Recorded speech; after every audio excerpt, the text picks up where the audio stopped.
Yefotamana, bienvenue sur les chroniques de Chanté. J'espère que vous allez bien. Aujourd'hui, j'ai une invitée en la personne de Grace Malibé. Bonjour, Chanté. Bonjour Grace. Alors Grace Malibé est une jeune ivoirienne passionnée de lecture et d'écriture. Elle est née le 17 janvier 1990 à Bingerville. Elle est blogueuse sur les notes de Grace M et elle est également écrivaine et elle a 2 livres à son actif. Le premier est un recueil de nouvelles.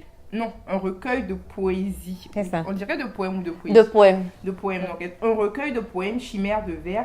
Et le deuxième est un roman, Tristesse au paradis, dont je vous ai d'ailleurs parlé sur le blog et en vidéo. Alors, Grace, j'ai quelques questions pour toi. D'accord. Déjà, d'où est venu ton amour pour la lecture? C'est grâce à mon père, donc ancien professeur de français, maintenant il est à la retraite, donc qui m'a très vite remis les livres entre les mains.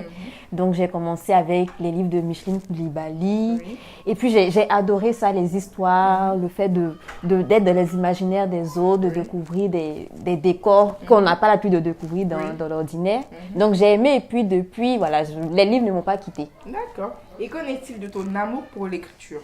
Alors, donc, l'écriture, c'est grâce à la série Adoras, donc, que j'ai découvert en 6e, 5e. Donc, j'ai vraiment adoré. Je me suis dit, voilà, moi aussi, j'ai envie de...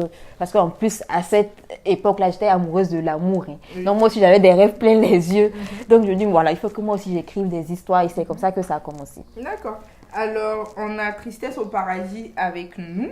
Tristesse au paradis qui a reçu 2 prix. Donc, une mention... Non, un prix de l'édition Gossila en 2018 et une mention spéciale au prix Bernard Dadier du jeune écrivain. D'accord. Donc, Tristesse au paradis, c'est l'histoire de Cyrielle et Wilfried.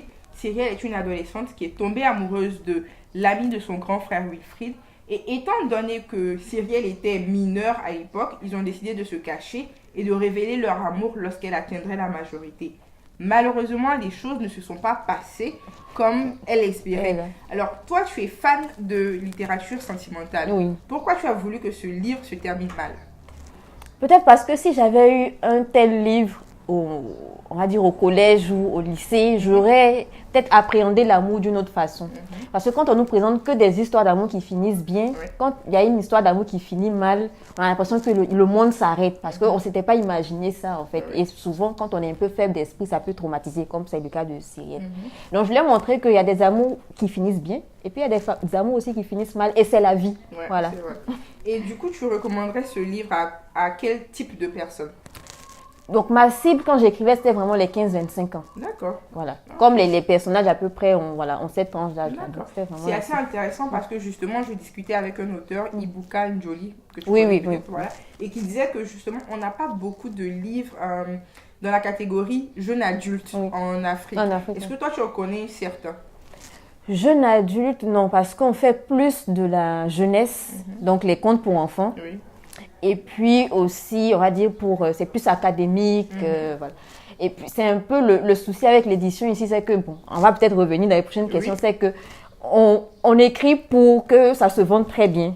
Voilà, parce que les maisons d'édition veulent avoir du bénéfice. Donc, on a déjà des cibles et on sait que ce qui marche plus, c'est les contes pour enfants. Donc, ça marche, ça se vend très bien. Et puis, les livres pour l'école, en fait, où c'est des livres très académiques.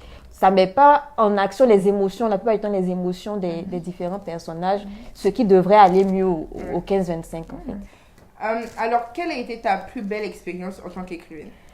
Alors, on va dire c'est le SILA.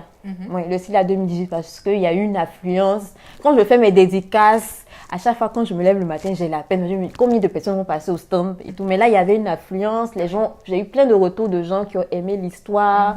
Et puis, il y a eu les prix, il y a eu l'effervescence. Donc, franchement, j'ai vraiment adoré le SILA 2018. D'accord. Alors, on dit généralement qu'en Côte d'Ivoire, on ne lit pas beaucoup.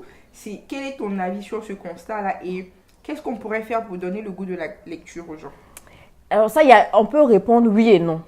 Parce que même quand on va sur First Magazine, les gens, même quand il y a un long paragraphe, ils disent, voilà, eux n'ont pas lu, ils ont lu le premier paragraphe et tout. Mais il y a des gens aussi qui lisent, qui vont jusqu'au bout. Donc, il y a des deux dans la communauté ivoirienne. Et qu'est-ce qu'on doit faire pour que les gens lisent plus? Il faut que ce soit plus accessible. Donc aujourd'hui, on parle plus de IBK, donc Isaïe Béton Koulibaly, parce que voilà, il a su rendre accessible la lecture. Il ne faudrait pas qu'elle soit trop élitiste, trop académique. et où les gens rentrent, ils ont très vite envie de ressortir parce que les mots sont compliqués. C'est vrai qu'il faut apprendre, la lecture c'est fait pour voir, il faut avoir un maximum de vocabulaire, mais il faut aussi qu'il y ait de l'émotion, c'est un panache en fait, pour moi en tout cas l'écriture. Donc il faudrait allier ces deux-là et puis les rendre accessibles, comme je l'ai dit, faire de plus en plus d'événements littéraires, des festivals et tout. Et puis mettre tous les genres à la disposition des personnes, que ce soit des nouvelles, que ce soit des romans, les romans policiers. C'est qu'avec les éditions Nehi Seda, avec la collection Enigma par exemple, donc il faut mettre tous les gens et puis les gens vont trouver ce qu'il leur faut et ils vont, une fois qu'ils ont commencé, une fois que tu as trouvé ton livre, tu ne t'arrêtes plus. Oui, c'est vrai. Alors, 3 raisons pour lesquelles tu recommanderais de lire Tristesse au paradis. Alors, la première, c'est que ce n'est pas une histoire d'amour comme les autres. Donc, vous n'allez pas lire du Harlequin ou du Adoras, vous allez lire une histoire d'amour avec ses hauts et ses bas. La deuxième, c'est que c'est une histoire captivante. Donc, je l'ai écrit, mais moi, quand même, je lis, je n'arrive pas à m'arrêter parce que, voilà, je suis entraînée par les émotions et puis ce qui se passe. Et puis, la troisième, voilà, Tristesse au paradis accessible. Donc, il n'y a pas vraiment de mots compliqués, la lecture est fluide. Et puis, je mets un petit bonus à cause des citations, voilà, pour découvrir d'autres auteurs. Effectivement. Alors, merci beaucoup d'avoir pris part à cette première session. Donc, j'ai décidé d'inviter plusieurs auteurs ou passionnés de lecture pour partager eux aussi leur lecture.